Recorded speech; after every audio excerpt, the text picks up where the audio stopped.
Hoje nós vamos meditar no Evangelho segundo escreveu Mateus, capítulo de número 22. Evangelho segundo escreveu Mateus, capítulo de número 22. Nós vamos ler a partir do versículo 1, né?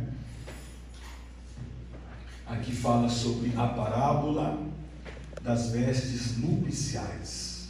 Então Jesus, respondendo, tornou a falar-lhes em parábolas, dizendo: o reino dos céus é semelhante a um certo rei, que celebrou as bodas de seu filho, e enviou os seus servos a chamar os convidados para as bodas, e estes não quiseram vir.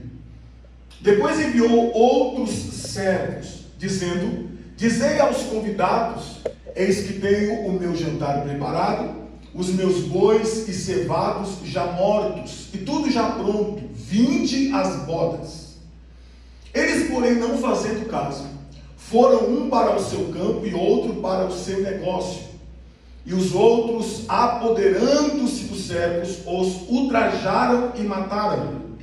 E o rei, tendo notícia disto, encolerizou-se e, enviando os seus exércitos, destruiu aqueles homicidas e incendiou a sua cidade. Então diz aos servos: as bodas, na verdade, estão preparadas, mas os convidados não eram dignos. Olha que coisa, hein? E depois as saídas dos caminhos, e convidai para as bodas a todos os que encontrardes. E os servos, saindo pelos caminhos, ajudaram todos quantos encontraram, tanto maus como bons. E a festa nupcial foi cheia de convidados. E o rei, entrando para ver os convidados, viu ali um homem. Quantos homens?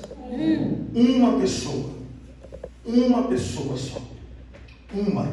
Que não estava trajado com vestes, com veste de casamento, né? E disse-lhe: amigo, como entrastes aqui?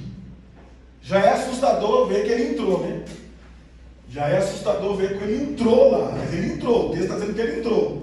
Não tendo veste, ou seja, já é assustador perceber que ele entrou na festa e sem os trajes adequados.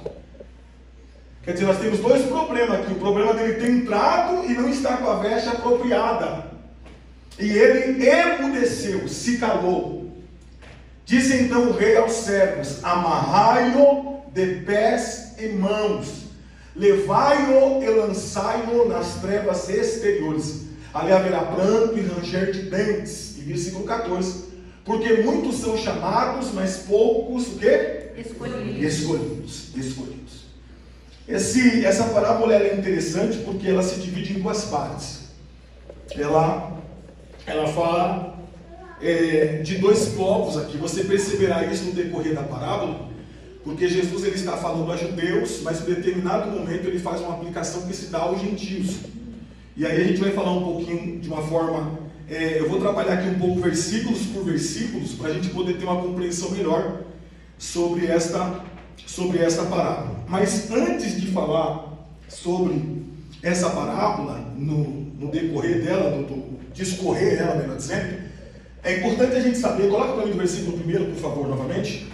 É importante a gente saber que isso é uma continuação. Essa parábola é uma continuação. Jesus está continuando aqui a construção de uma fala que se deu lá atrás, que se deu no capítulo anterior. Jesus, no capítulo anterior, que é no capítulo 21, a partir do versículo 23, Jesus começa uma argumentação. Coloca para mim, por favor, Mateus 21, 23. Mateus capítulo 21, a partir do versículo 23. E chegando ao templo, tudo começa aqui. E chegando ao templo, acercaram-se dele, estando já ensinando, os principais sacerdotes e os anciões do povo, dizendo: com que autoridade faz isto? E quem te deu tal autoridade? Então perceba que vai iniciar-se aqui um argumento, um diálogo. Jesus ele tinha, se você for ler o contexto desde o versículo 1, você saberá que Jesus tinha entrado na cidade de Jerusalém, em cima de um filhote de jumento, um jumentinho, e aí a multidão está aclamando Jesus, uns estão gritando: Hosana, aquele que vem no nome do Senhor, e outros estão perguntando: quem é esse homem? E uns estão respondendo, esse é Jesus de Nazaré. Então gera-se na cidade de Jerusalém um reboliço. Uns estão aclamando Jesus e outros estão confusos. Peraí, mas isso aí não é Jesus lá de Nazaré? O filho do José, o carpinteiro, da Maria? Então gera-se um conflito ali. E Jesus permanece na cidade. Em determinado momento Jesus vai para o templo, onde ele costumava ensinar. E lá no templo, nessa ocasião, nesse momento, Jesus está ensinando. E ele é interrompido pelos sacerdotes e os anciões do povo. Os principais dos sacerdotes e os anciões do povo. Os líderes religiosos. Os líderes das clãs, das tribos. Os homens sábios daquele lugar. E eles querem saber, peraí, com qual autoridade você faz tudo isso que você faz? Com que autoridade você ensina? Com que autoridade você faz esses milagres? Aí coloca o versículo 23. O 24, melhor dizendo, desculpa. E Jesus respondendo disse-lhes, eu também vos perguntarei uma coisa. Jesus responde a pergunta deles fazendo uma outra pergunta. Se me disserdes, ou seja, se vocês me responderem, também vos direi com que autoridade faço isso. Versículo próximo. O batismo de João, essa é a pergunta de Jesus. O batismo de João, de onde era? Do céu ou dos homens? Uma pergunta muito inteligente. Muito inteligente. E aí você vai saber por quê. E pensaram entre si, dizendo, se dissermos do céu, ele nos dirá, então por que não o crestes? Ou seja, se o batismo que ele batiza é de Deus, por que vocês não aceitam então? E aí, versículo próximo. E se dissermos dos homens, tememos o povo, porque todos consideram João como um. Então Jesus gera um conflito na cabeça desses caras. Eles falaram, pô, a gente não pode dar nenhuma resposta nem outra. Porque de qualquer resposta que a gente der, a gente se compromete aqui. Olha que pergunta inteligente que Jesus fez. Sim ou não? Então ele falou, nós não podemos responder, porque se respondermos, nós vamos nos comprometer. Então melhor, versículo próximo. A resposta deles. Respondendo a Jesus, disseram, não sabemos. Eles sabiam, só não queriam se comprometer. Então preferiram ficar quieto, dizendo assim, ó, vamos ficar neutro, nós não sabemos. Ele disse-lhes então, Jesus, nem eu vos digo com que autoridade faço isso.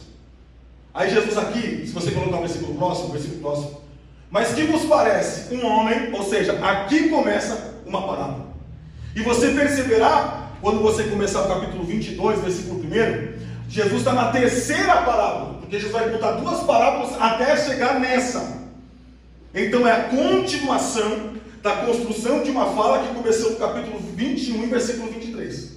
Então Jesus vai contar três parábolas, e dentro dessas parábolas Jesus está fazendo algumas comparações.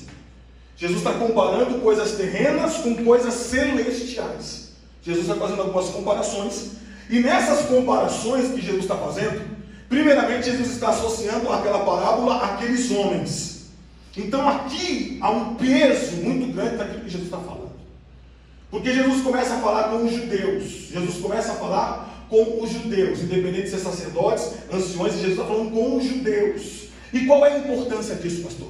A importância disso é porque lá em 1 de João, lá em João, melhor dizendo, no Evangelho de João, capítulo 1, a partir do versículo 11, coloca para mim, por favor. Qual é a importância disso? Você vai saber agora. Evangelho segundo escreveu João, capítulo 1, versículo 11. Veio para o que era seu, e os seus não.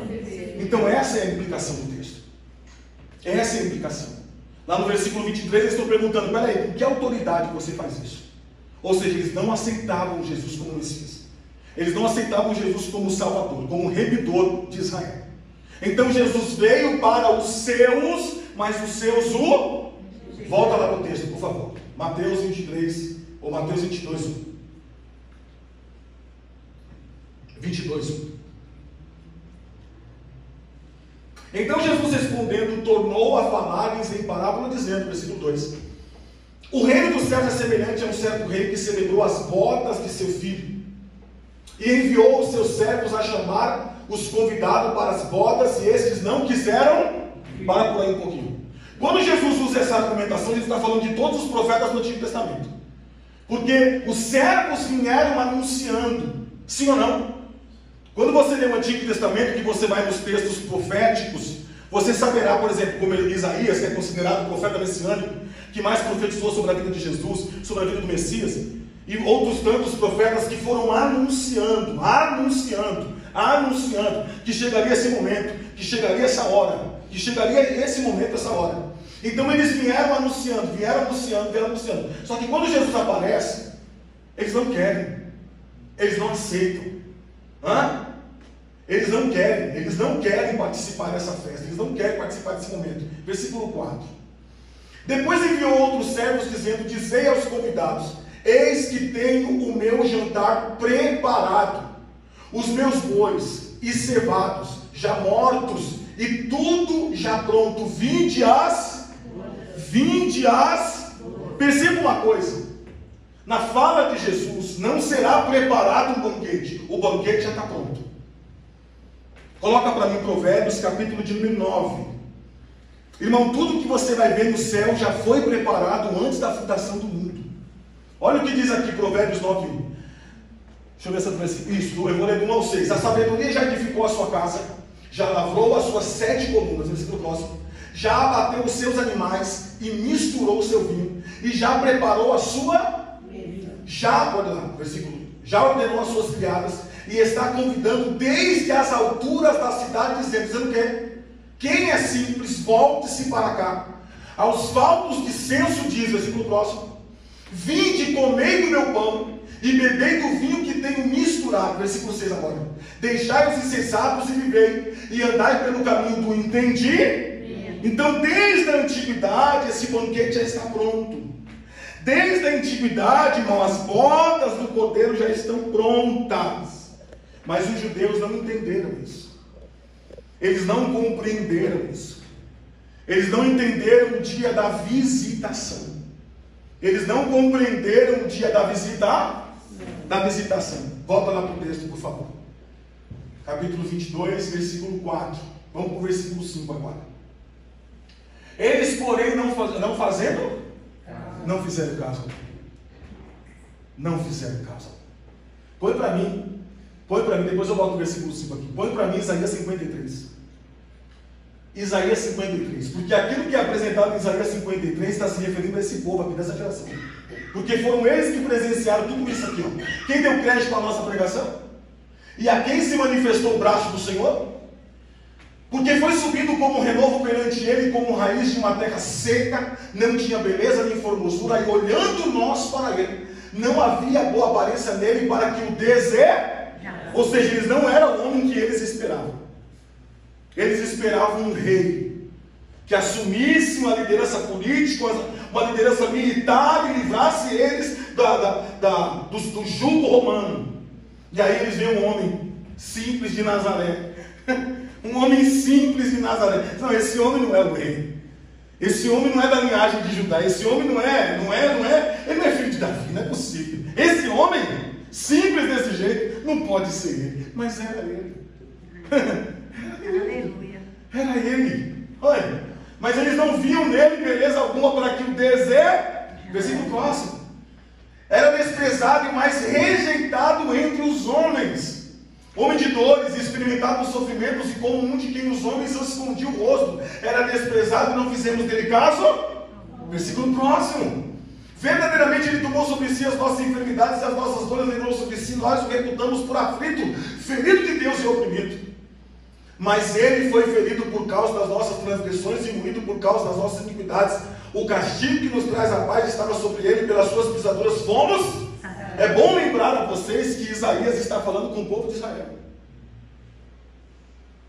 Essa profecia está relacionada ao povo de Israel. Isaías está falando com o povo de Israel, porque de fato é o que aconteceu naquela ocasião. Tudo isso que foi descrito por Isaías é justamente o que aconteceu com o Messias. É justamente o que ele viveu naquela época, com aquela geração. Versículo próximo.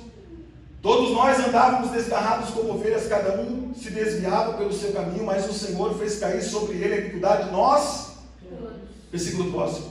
Ele foi oprimido e afligido, mas não abriu a sua boca, como um cordeiro foi levado ao matadouro, e como ovelha muda perante os seus tosqueadores, assim ele não abriu a sua.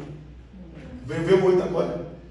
Da opressão e do juízo foi tirado. E quem contará o tempo da sua vida? 33 anos. Porquanto foi cortado da terra dos viventes pela transgressão do meu? Deus está falando de Israel. Aqui Deus está falando de Israel. Pela transgressão do meu povo. ele foi atingido. Ele está falando de Israel. Volta lá para o texto, Mateus 22, versículo 5. Eles, porém, não fazendo caso, foram um para o seu campo, o outro para o seu negócio. Ou seja, não, vamos viver a nossa vida. Ele não é o Messias. Ele não é o prometido. Não é ele. Vamos continuar vivendo a nossa vida. Versículo próximo. E os outros, apoderando-se dos servos, os ultrajaram até João Batista, que foi o último profeta, que era o precursor de Cristo, perdeu a cabeça. Sim ou não? Sim. Perdeu a cabeça. É aquele que disse: eis o Cordeiro de Deus que tira o pecado do mundo. Estavam diante deles. Porque quando Jesus batizava, quando João Batista batizava no Rio Jordão, os líderes religiosos também estavam lá. E quando João Batista diz: eis aí o Cordeiro de Deus que tira o pecado do mundo, eles estavam lá. Só que não aceitaram. Só que não o receberam. Versículo 7. E o rei, tendo notícia disto, encolerizou-se e, enviando seus exércitos, destruiu aqueles homicidas e incendiou a sua. Isso aqui já aconteceu ou vai acontecer? Pergunta para vocês: isso aqui aconteceu ou vai acontecer? Eu disse para vocês que essa parábola, ela tem duas partes. E a primeira dela está relacionada ao povo de Israel. Isso aqui aconteceu no ano 70 depois de Cristo. Eu falei disso aqui alguns dias atrás, na segunda-feira. Foi quando o general Tito invadiu a cidade de Jerusalém. Porque Jesus está onde aqui? Jesus está onde aqui, irmão? Contando essa parábola. Irmão, eu li com vocês aqui, capítulo 21, a partir do versículo 1. Jesus está em Jerusalém. Jesus está dentro do templo. Sim ou não? Vocês estão aqui comigo já bem. Eu sei, irmão, é muita informação para a nossa cabeça, né? Mas isso aqui aconteceu. Isso aqui já aconteceu. Por quê? Porque o Pai vendo isso, após a morte e ressurreição de Cristo, para aquele povo, para o povo de Deus, para quem não aceitou, para quem não creu, ele enviou a punição. A punição foi essa. General Tito entrou na cidade, destruiu a cidade, destruiu os homicidas, incendiou a sua. Perceba que a parábola que Jesus está contando é uma profecia. Jesus está profetizando, Jesus está contando uma parábola, fazendo uma comparação, e ao mesmo tempo Jesus está profetizando. Coloca para mim Daniel capítulo 9, por favor, versículo 26, Daniel 9, 26. Daniel 9, 26. E depois das 72 semanas será cortado o Messias, mas não para si mesmo, e o povo do príncipe que há de vir destruirá a cidade e o santuário, e o seu fim será com uma inundação, e até o fim haverá guerra. Estão determinados as assolações. Daniel, como nós sabemos que no tempo em que ele profetizou, a profecia dele era escatológica. Tanto a profecia de Daniel está relacionada a um tempo do Messias, um tempo que Jesus viveu, como também está relacionada a coisas do fim. Tanto que o livro de Apocalipse, quando ele é estudado junto com o livro de Daniel, que alguns capítulos nos dá essa compreensão. Nesse versículo, ele está falando justamente daquilo que nós acabamos de ler. E depois das 72 semanas, será cortado o Messias. Foi o que aconteceu. Jesus foi cortado na terra, sim ou não? Sim. Foi cortado. Mas eles pagaram um preço muito alto por isso, sim ou não? Nós lemos lá. Coloca para mim também Lucas capítulo de número 19, versículo 27. Lucas 19, 27. Alguém, por favor, pega um copo de água para mim, por gentileza. Só para molhar o beijo, que está secando a boca, irmão. Acho que foi muita torta que eu comi. Ô, glória. Deixa eu ver isso mesmo? Lucas, isso. E quanto àqueles meus inimigos que não quiseram que eu reinasse sobre eles, trazei-os aqui e matai-os diante de mim. Pesado isso, né? Pesado. E quanto àqueles meus inimigos que não quiseram que eu reinasse sobre eles. Vocês se lembram que quando Jesus foi preso? Obrigado, Deus abençoe. Vocês se lembram que quando Jesus foi preso, colocaram uma placa sobre a sua cabeça, ou acima da sua cabeça, e nessa placa dizia o quê? Rei dos judeus, sim ou não? Sim. Rei dos judeus. Estava lá em 3 idiomas, né? Hebraico, latim e aramaico. E estava lá essa frase bem exposta, o rei dos judeus. Mas os judeus que passavam e viam aquilo zombavam, escarnecia, fazia poucas. Os líderes religiosos chegavam a dizer: se tu é rei mesmo, se tu és o Messias mesmo, desce daí, nós creremos em você, zombando de Jesus. Aí agora o pai diz: quando aqueles meus inimigos que não quiseram que eu reinasse sobre eles. Quem foi que não quis que o Senhor reinasse sobre ele? O povo judeu. Foi eles que não quiseram. É claro que não de uma forma geral, né? Mas foram eles que não quiseram que Jesus reinasse sobre eles.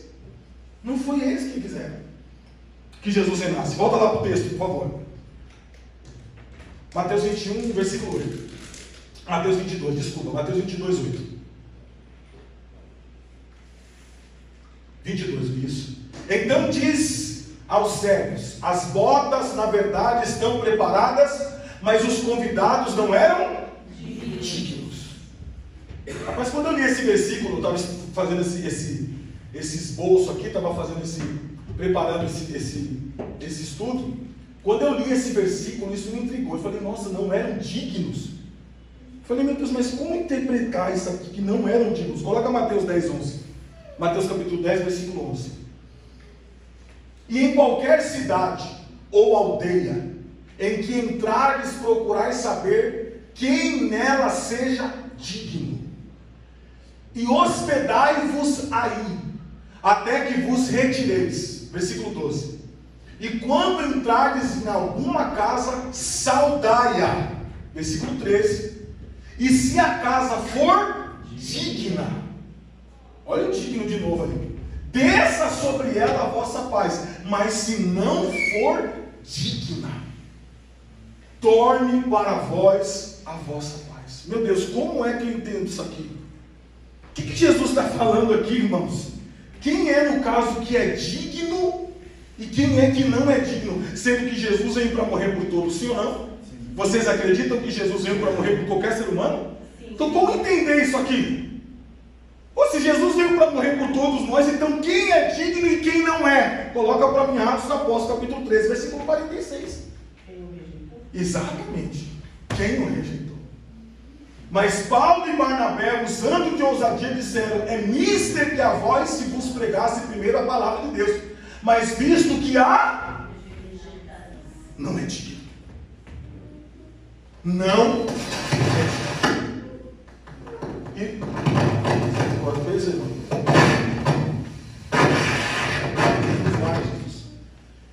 Era mister que vos se pregasse primeiro a palavra de Deus, mas visto que a rejeitastes, e não vos julgastes dignos. Porque aquele que rejeita, irmão, não é digno.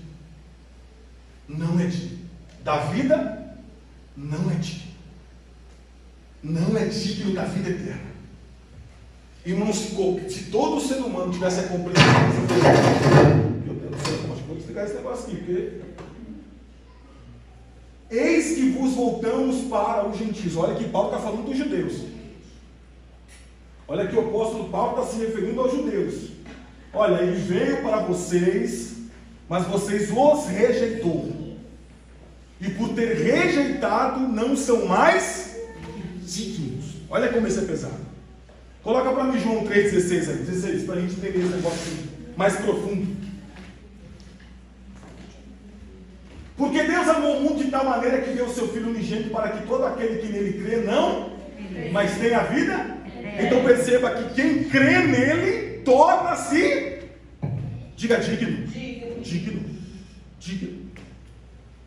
Ou seja, eu estava perdido, mas eu passei a crer nele, e a partir do momento em que eu criei nele, eu passei a me tornar digno. Agora põe o versículo 17, por favor. Porque Deus enviou o seu Filho ao mundo não para que condenasse o mundo, mas para que o mundo fosse salvo por... Versículo 18 agora. Quem crê nele não é condenado, mas quem não crê já o quê? Acabou, irmão. Já está condenado. Já está condenado. Ou seja, fazendo uma associação desse versículo com o que a gente está falando, a respeito de dignidade, de ser digno ou não, melhor dizendo. Ou seja, quem não crê em Jesus não é digno de salvação. Olha o preço dessa palavra. Olha o preço disso aqui. Por isso que a palavra de Deus precisa ser compreendida, né? Corretamente. Então, olha lá, mas quem crê nele não é condenado, mas quem não crê já está condenado. Porquanto não crê no nome do unigênito Filho, não tem como mudar isso. Por isso que lá Jesus está falando de digno, de ser digno ou de não ser digno. Tem muitas casas por aí, ou muitas pessoas que são boas, sim ou não? Sim. Tem muitas pessoas por aí que são boazinhas, sim ou não? Sim. Tem muitas pessoas por aí que não faz mal para ninguém, que não rouba, que não mata, sim ou não? Sim. Que paga os seus impostos, que vive uma vida digna, ou uma vida honesta pelo menos, sim ou não? Sim. Mas o texto está dizendo que mesmo essas pessoas, se não aceitarem Jesus como Salvador, elas não são dignas. Elas não são, pois não, diagonisa Patrícia. E aqueles que aceitam, né, segundo a palavra, são dignos, mas não frequentam a igreja, não seguem os estatutos que a gente segue, né? Jesus olha de outra maneira? Será? Na verdade, Patrícia, diagonisa Patrícia, na verdade existe uma dificuldade muito grande da pessoa crer em Jesus e não seguir. Porque não faz sentido você crer e não seguir, até porque lá em Mateus, lá em João 14, 21, diz assim: quem tem os meus mandamentos e os guarda, esse é o que me ama. Então não se trata de crer no sentido de, como é que eu posso dizer, que é o que a gente vê muito hoje, eu creio no sentido de se simpatizar, porque hoje existem os simpatizantes do Evangelho. Você se simpatiza com aquilo. Existe hoje simpatizantes de uma igreja. Tem igreja hoje que as pessoas se sentem bem nela, por aquilo que a igreja pode oferecer. Cristo não é isso. Cristo não é isso. Então Cristo, ele tem, como você acabou de colocar, Cristo tem os seus preceitos, Cristo tem os seus princípios que devem ser seguidos. Então como é que eu sei que de fato essa pessoa creu em Cristo como seu único e suficiente Salvador? Apesar que uma coisa não tem nada a ver com a outra. Lá em Efésios 2,8 diz que a salvação é pela fé, né? Isso vem de Deus, né? A salvação é pela fé. Coloca lá Efésios 2,8, para mim não falar o versículo errado, ainda que eu cite esse versículo tantas vezes. Porque pela graça sois salvos por meio da fé, e isto não vem de vós, isso é dom? Então nós sabemos que a salvação, ela é um dom de Deus, que ela vem pelo intermédio da fé que nós temos em Jesus. Então, olhando para essa perspectiva a respeito da salvação, tem nada a ver com congregar. Isso não tem nada a ver com congregar. Isso aí já é outra coisa, né? Porque aí você, no sentido de continuidade, porque nós temos justificação, santificação e glorificação, que é um processo, né? Nós chamamos de processo. Então, como é que a pessoa vive nesse processo, por exemplo, de santificação, uma vez que foi justificada? Seria bom que ela se torne corpo, porque uma vez que você se batiza, você se torna uma nova criatura, e você faz parte de um corpo, do qual você é membro desse corpo. Você se torna membro desse corpo, entendeu? O corpo de Cristo. Agora, dizer que a pessoa, por não congregar, ela pode não estar salva, isso não tem como falar biblicamente falando, entendeu? Até porque só Deus sabe quem está salvo e quem não está salvo. Sim, eu digo no sentido porque hoje em dia existem tantas religiões, né? Tantas teses que eles estão formando. Sim. E se a gente não saber realmente, a gente até acredita no que eles falam. Né? É porque existe essa confusão hoje, nós chamamos dentro do campo teológico de confusão teológica, né? São as interpretações que na verdade geram essa confusão toda, né? E claro, por isso que eu citei aqui a questão de simpatizantes. Nós temos o perigo também dos desigrejados, né? Só que assim, cada caso é um caso. Por isso que precisa analisar com cuidado, até porque, como eu acabei de falar, só Jesus sabe quem está salvo ou não. Entendeu? Só Jesus sabe quem está salvo ou não. Mas até então, o princípio que está sendo colocado aqui é a questão de você receber ele como seu Salvador. Então você passa a ser digno. Acabou, nada muda isso, porque você creu que ele é o Filho de Deus, que ele morreu por você, que ele ressuscitou por você, e ele fez uma promessa de redenção eterna. Ou seja, viveremos com ele para sempre. Você crê nisso, crê, então você é digno. Nada pode mudar isso. Entendeu? Aí claro que tem um processo, né, que é outra parte da coisa. Eu vi, você levantou a mão, Tiago? Não, vai falar, mas e a questão da Santa Ceia? Mas para a sessão não precisa ser uma ceia. A ceia é para a memória do sacrifício de Cristo. Verdade. É porque, teologicamente falando, É assim, o que a gente chama de compreensão teológica. Nós assembleanos, ou nós pentecostais, vamos usar esse termo, nós pentecostais acreditamos não, a Bíblia, né, institui a ceia como um mandamento, é uma ordenança de Jesus. Só existem duas coisas que são ordenadas na Bíblia, gente. Todas as outras são invenção nossas. Só existem duas coisas ordenadas na Bíblia, que é o batismo e a Santa Ceia. Isso é uma ordenança de Jesus. Agora, você não precisa estar na igreja para tomar uma ceia. Não precisa. Você pode tomar ceia dentro de casa. Até porque o que importa na questão da ceia é o que está sendo celebrado ali. Esse é o meu corpo que é partido por vós. Fazer isso em memória de mim. Então isso pode ser feito em uma casa. Até porque na igreja do século I, ou nas igrejas do século I, no começo das igrejas, ou no começo desse povo, não eram igrejas, eram casas. As ceias eram celebradas em casa. Até que, né, institucionou tudo. Mas isso aí é uma conversa para outro tempo. Mas você vê, se fosse assim, se fosse dessa maneira, tem que ser na igreja. Se não for na igreja, entendeu como é que funciona? Então, mas assim, a gente, no conceito teológico pentecostal, a gente acredita dessa forma. Né, que a pessoa tem que estar na igreja, fazer parte do corpo de Cristo, fazer parte dos membros de Cristo. Agora, pastor, a Bíblia fala dessa maneira? A Bíblia não fala dessa maneira. Então é uma discussão, na verdade, teológica, né? É uma discussão teológica bem complicada, bem complicada. Mas voltamos lá no texto, Mateus 22, 8. Irmãos, até aqui tudo bem? Até aqui tudo bem? Não estou fazendo confusão na cabeça de ninguém não, né, irmão? Pelo amor de Deus. Então diz aos servos: as bodas na verdade estão preparadas, mas os convidados não eram. E você já entendeu que dignos eram aqueles que rejeitam, né? Ou seja, não são dignos por quê? Porque rejeitaram. Se rejeitaram, não são? Versículo 9. Versículo 9. E depois as saídas dos caminhos e convidai para as bodas a todos os que encontram. Aqui o Senhor vira-se para os gentios. Aqui o Senhor volta-se para os gentios. Porque até então ele estava tratando com o seu povo, com o povo de Israel. Ele estava tratando com ele. Como eles não eram mais dignos, porque rejeitaram, é claro que eu não estou generalizando, porque teve judeus que se converteram. Mas de uma forma, assim, a maioria, né? Como essa maioria o rejeitou, porque ele queria o povo todo, ele rejeitou, Jesus se volta, ou Deus se volta para os gentios. Que é o que Jesus está falando aqui. Eu lembrei a vocês, ou eu disse a vocês no início da minha fala, que aqui é a continuação de uma fala, ou da construção de um argumento que começou no capítulo 21, a partir do versículo 23. Então Jesus aqui está dizendo o que vai acontecer. Então, ou seja, o rei preparou uma festa, ele convidou vocês que eram dignos, vocês rejeitaram, se tornaram indignos, então porque vocês rejeitaram a festa, não pode ficar vazia. Porque a festa está pronta. As bodas estão prontas. Entende? A festa tem que acontecer. Mas eu não quero que ela aconteça sozinha. Então vocês vão atrás de quem vocês encontraram. É aí que entra os gentios na história. É aí que entra eu e você. E depois as saídas dos caminhos e convidai para as bodas a todos os que encontram. Versículo 10.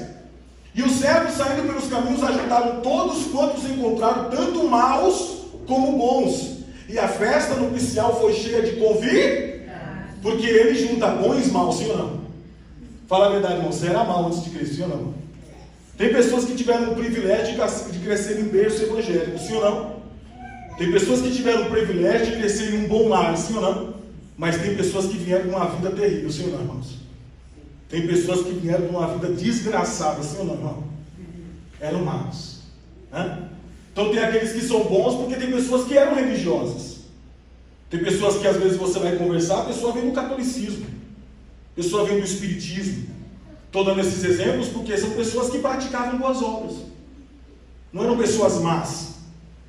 Como Saulo de Tarso, por exemplo. Saulo de Tarso, claro, ele era ruim porque ele acreditava na questão, por ser fariseu, ele era extremista, né? Ao ponto de prender cristãos, de matar cristãos, mas porque o entendimento deles era esse. Então não era mal por natureza, ele era mal naquilo que acreditava. Então, por ele acreditar daquela forma, ele defendia ao ponto de matar. Entende? Mas isso é o que a religião dele ensinava. Amém? Mas Paulo se converte, sim ou não? Então, o Senhor começou a convidar, e todo mundo veio, versículo 10. Versículo 10 nós já estamos, né? Mateus 13, melhor dizendo, desculpa, Mateus 13, 36. Mateus 13, 36. Então, tendo despedido a multidão, foi Jesus para casa e chegaram a eles os seus discípulos, dizendo: explica-nos a parábola do joio do campo.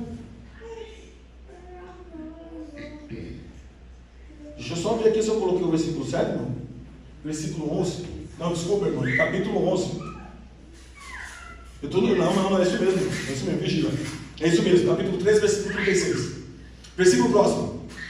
E ele respondendo disse-lhes: o que semeia a boa semente é o filho do homem. Versículo próximo. O campo é o mundo e a boa semente são os filhos do reino. E os joios são os filhos do maligno. O inimigo que o semeou é o diabo. E a ceifa é o fim do mundo. E os ceifeiros são os anjos. Versículo próximo. Assim como o joio é colhido e queimado no fogo, assim será na consumação deste mundo.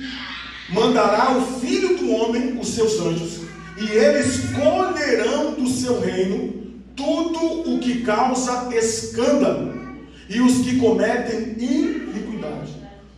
Quando o termo fala reino aqui, ele está falando de igreja. Porque o próprio Jesus disse que o reino de Deus ele já está aqui. O próprio Jesus disse isso. O reino de Deus já está aqui. Tá? Então ele fará essa separação, versículo próximo. E lança a losão na fornalha de fogo, ali haverá pranto e ranger de dentes, versículo 43. Então justos resplandecerão como o sol no reino de seu Pai. Quem tem ouvidos para ouvir, ouça. Então é isso que vai acontecer. Haverá uma separação no dia da prestação de conta.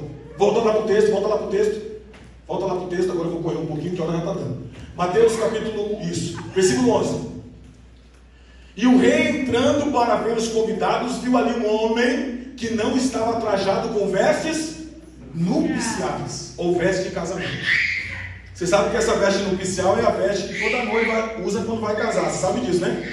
Que é o vestido de casamento.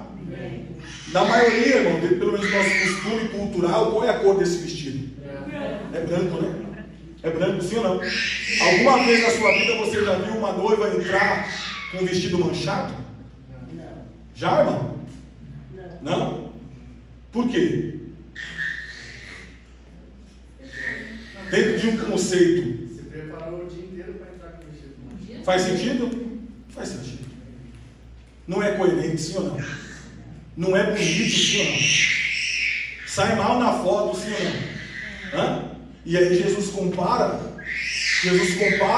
essa questão nupcial justamente com as vestes que eu e você teremos que ter quando acessarmos este lugar. Até porque a Bíblia diz que quando Jesus voltar, tanto os mortos que ressuscitarão, como a igreja que será transladada, as vossas vestes serão mudadas nesse percurso de caminho. Nós receberemos um corpo glorioso. E ao recebermos esse corpo glorioso, nós entraremos lá com vestes limpas. Com vestes limpas. Coloca para mim o versículo 2 Coríntios 5:1. 2 Coríntios 5:1. Porque sabemos que se a nossa casa terrestre desse tabernáculo se desfizer, temos de Deus um edifício, uma casa não feita por mãos eterna. Uma casa não feita por mãos, eterna, nos céus. Versículo próximo. E por isso também gememos, desejando ser revestidos da nossa habitação, que é do céu. Se todavia, estando vestidos, não formos achados nus. É aquele homem que você leu no capítulo 22, no versículo 11. Porque aparentemente, talvez na concepção dele, ele estava trajado para a festa. Mas quando o dono da festa se encontra com ele, diz assim: primeiro, como é que você entrou aqui? Vestido desse jeito. Então, para o dono da festa, ele estava. Porque, irmão, se você não estiver com a veste correta aos olhos de Deus, você está nu. Estamos nus. Se nós não estivermos com a veste correta, nós estamos o que, irmãos? Versículo 4. Porque também nós, o que estamos neste tabernáculo. Do que Paulo está falando aqui? O que é tabernáculo aqui, irmão? Hã? Corpo.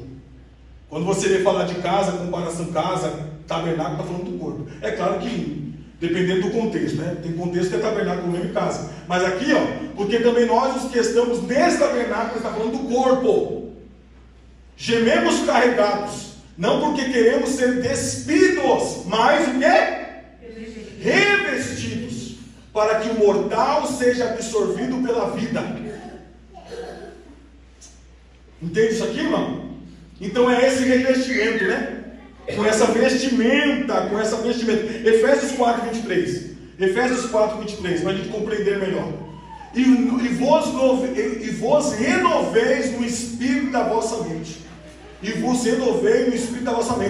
vos revistais do novo homem, que segundo Deus é criado em verdadeira justiça e o quê? É por isso que lá, não precisa colocar, é por isso que lá em Mateus capítulo 6, versículo 33, Jesus diz o quê? Buscai primeiramente o quê? E a sua justiça. Justiça.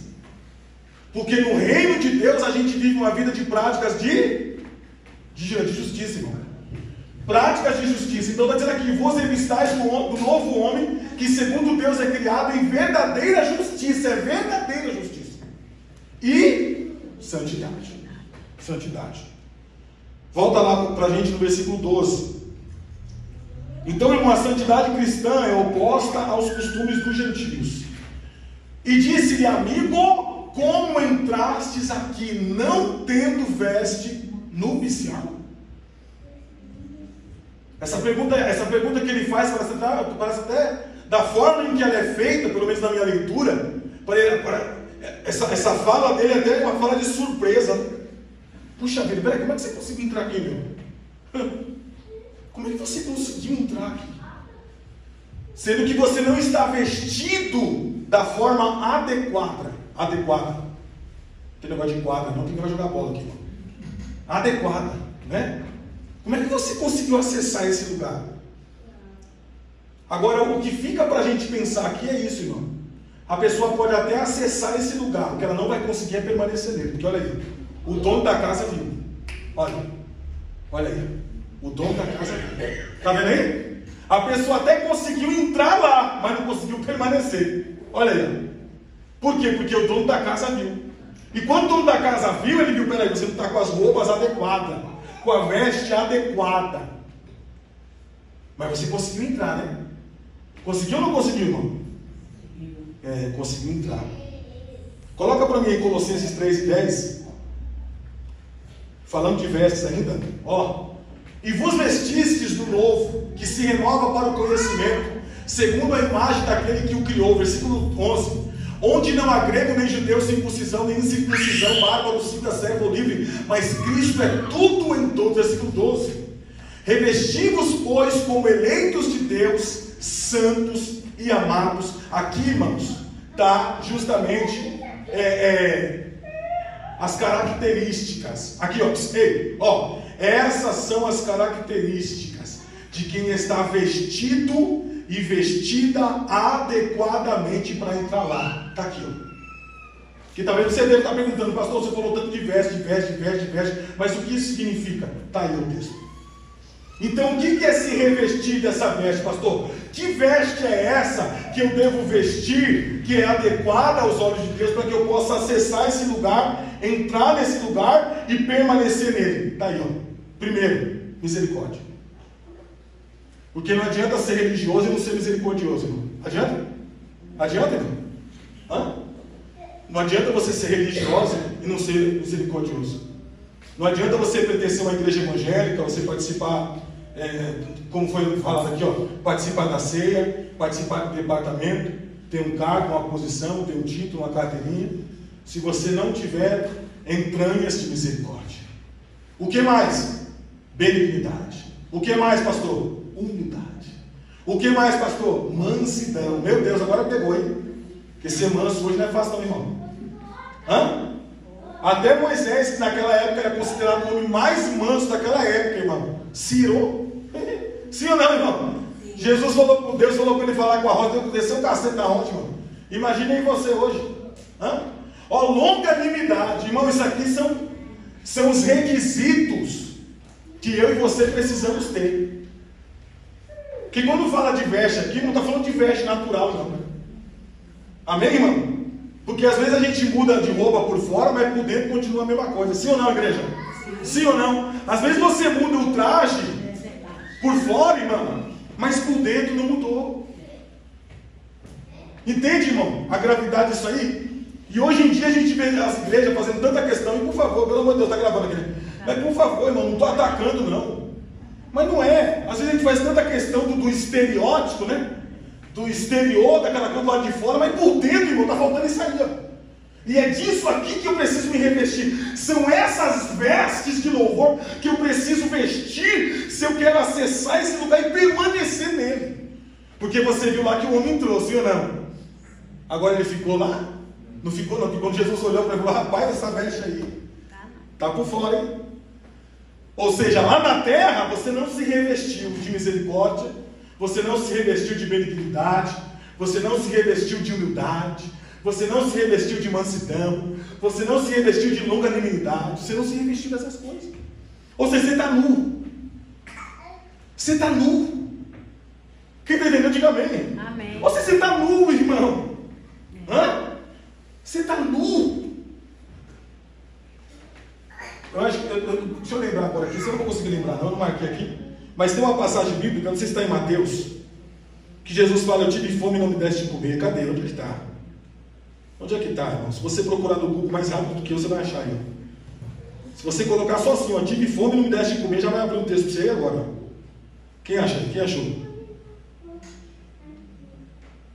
Já estou aqui correndo, ó. Pronto, coloca aí para mim, por favor. Coloca aí. Para você entender isso aí, ó. Porque tive fome e destes-me. Isso aqui é Jesus falando primeiro para aqueles que fez o que era certo. Porque tive fome e destes-me de comer. Tive sede e deste-me de beber. Era estrangeiro e hospedaste-me. Versículo próximo. Estava nu e vestiste-me, adoeci e visitaste-me, estive na prisão e foste me ver. Então os justos lhe responderão, dizendo: Senhor, quando te vimos com fome e te demos de comer, ou com sede e te demos de beber? Versículo próximo. E quando te vimos estrangeiro e te hospedamos, ou nu e te vestimos? Versículo próximo. E quando te vimos enfermo ou na prisão e fomos ver-te? E respondendo o rei, respondendo quem? O rei da casa lá, irmão, o rei. Ó, lhes dirá: em verdade vos digo que quando fizeste a um destes pequeninos irmãos, a mim, ó. Agora vamos para o versículo próximo, agora é pancada. Então dirá também aos que estiverem à sua esquerda: apartai-vos de mim, malditos, para o fogo eterno, preparado para o diabo e seus anjos. Versículo próximo. Porque tive fome e não me deste de comer, tive sede e não me deste de beber, sendo estrangeiro não me hospedaste, estando nu não me vestistes, enfermo e na prisão não me visitastes. Versículo próximo. Então eles também lhe responderão, dizendo: Senhor, quando te vimos com fome ou com sede, ou estrangeiro, ou nu, ou enfermo, ou na prisão, e não te servimos? Então lhes responderá, dizendo: em verdade vos digo que quando a um destes pequeninos ou não fizestes, não o fizestes. Acabou. Acabou. Não sei o que lá. Mas esse versículo aqui, se você for ler o contexto dele, está falando justamente do texto que nós estamos tratando aqui. Por que os primeiros serão derradeiros? Porque os primeiros eram judeus. Sim ou não? Eram judeus. Tudo começou com os judeus. Por isso que no versículo, no texto anterior que nós lemos, ele diz que virão muitos estrangeiros de longe, assentarão com Abraão, Isaac e Jacó primeiro. E ali Jesus está falando dos gentios. Olha o que estava na cara do judeu. Jesus está falando do gentio. Porque até então eles não acreditavam que era possível um gentio se assentar na mesa com Abraão. E aqui Jesus está falando que os derradeiros serão primeiros. Ou seja, vocês eram o primeiro e perderam a vez. Vocês perderam uma vez. E por que perderam a vez? Porque vocês rejeitaram. Vocês rejeitou. E agora a vez é dos gentios. A vez é nossa. Por enquanto é nossa, né? Até que se cumpra o tempo. Cumprido o tempo, aí Deus volta de novo para os judeus. E aí já é um assunto escatológico, né? Fala do milênio e aquela coisa toda. Mas para hoje, irmão, para a nossa meditação final, resumo final, a palavra que fica para mim e para você é essa, irmão. Cuide das suas vestimentas. Cuide das suas vestes espirituais. Viu? Tenha um coração misericordioso, um coração bondoso, um coração benigno, um coração manso. Se esforce. Se esforce para ser esse homem e essa mulher segundo o coração de Deus. Se esforce para ser santo, para ser puro. Amém, queridos? Se esforce, tá bom? Para que naquele dia eu e você não seja achado como aquele homem que no meio da festa vai ser visto dizendo assim: não, você entrou aqui Como é que é o termo que você entra na festa sem ser convidado? Penetra, né? É o termo mais... É o penetra, né? Ou penetra, você entrou aqui na festa, né? Entrou aqui de gaiato, mas eu te vi. Porque o rei sempre vê, né? O rei sempre vê. Então, irmão, que nós sejamos achados pelo rei dignos. E com as nossas vestes brancas. Para que possamos não apenas entrar, mas permanecer com ele para sempre. Amém, amados? Que essa palavra fique ao nosso coração, que nós possamos meditar nela, em nome de Jesus. Amém? Essa palavra que eu deixo para vocês. Irmãos, quarta-feira agora, nós estaremos dando início a mais uma poderosa campanha, que tem por título Rompendo em fé. Rompendo pela fé. Olha aí, os irmãos estão ligados. É pela fé, né, irmão? Então é rompendo pela fé. E quem é o pregador mesmo de quarta-feira agora? Deixa eu ver aqui no banco. Está no banho aqui, ó. Eu acho agora. É o Murilo? É o Murilo? É isso mesmo?